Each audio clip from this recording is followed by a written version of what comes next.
My name is Burke Hedges, author of the best-selling book, The Parable of the Pipeline. I open my book with a story about Pablo and Bruno, who take two very different paths in their quest for financial independence. What you're about to see is the delightful animated story of their adventure. So, sit back, relax, and enjoy the life-changing lessons in The Parable of the Pipeline.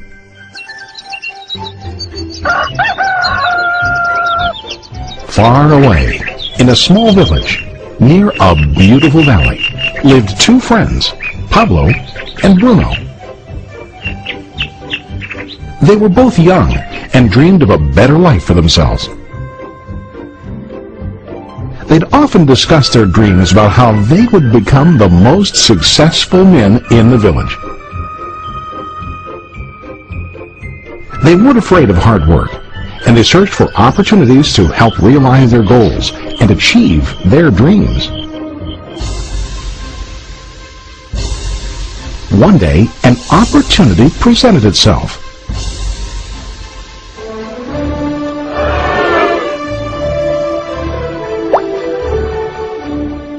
The mayor of the village decided to hire two people to bring water from a spring up on the mountain, across the valley, back down to the village.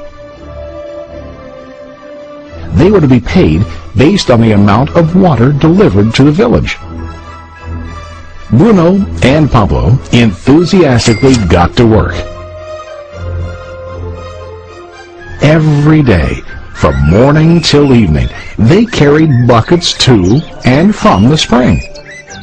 They worked hard, carrying water to the village. In the evening, they'd return home with their day's wages.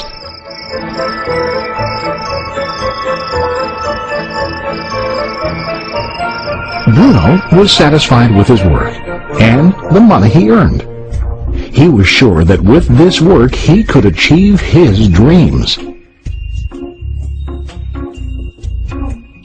Bruno thought that to increase his wages he could use bigger buckets to bring more water each trip. He believed with a larger income he would soon be able to buy a cow and the house that he dreamed about.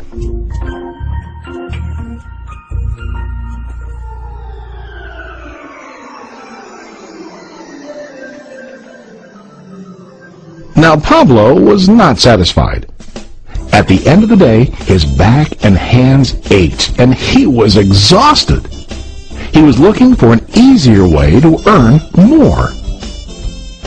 One day an idea occurred to Pablo. He imagined building a pipeline to deliver the water from the mountain spring to the village. With this pipeline, he could get more water to the village without carrying buckets back and forth from the spring to the village. Soon, he got very excited about his idea and began to plan.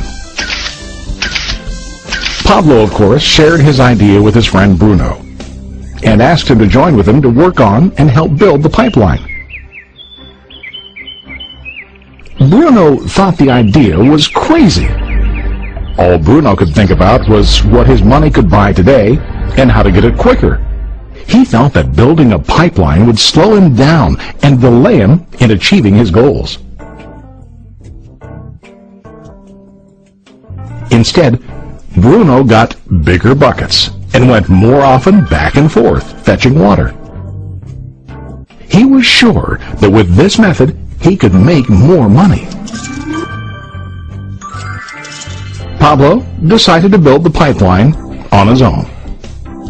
He understood that it would not be easy to build, and it would take time to complete the pipeline. Pablo knew that it could take several years to finish, but he set his mind on his goal. Every day he worked and carried water like before. But on weekends and during his spare time, he worked hard to dig in the rocky soil and build his pipeline. In the first month, there was little to show for his work.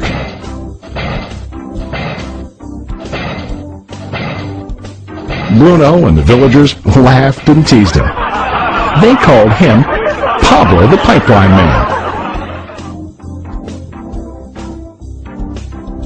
During this time, Bruno's income doubled.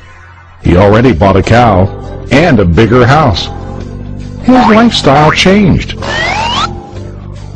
He now spent time after work in the bar, enjoying his hard-earned wages from delivering water.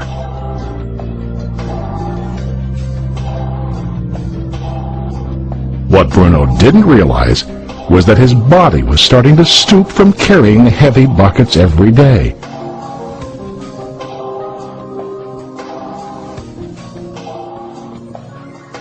His face looked worn and his body tired. Soon, he began to carry less and less water due to the wear and tear on his body.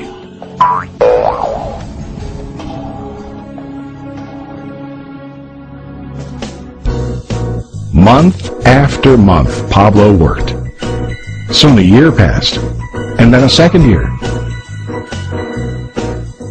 Finally, Pablo finished his pipeline.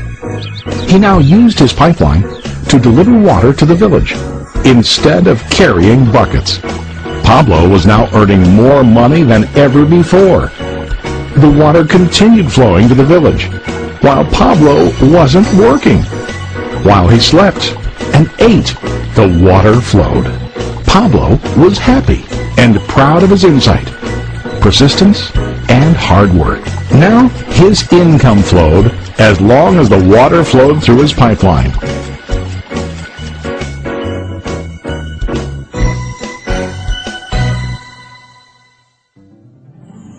The story of Bruno and Pablo is a reflection of life.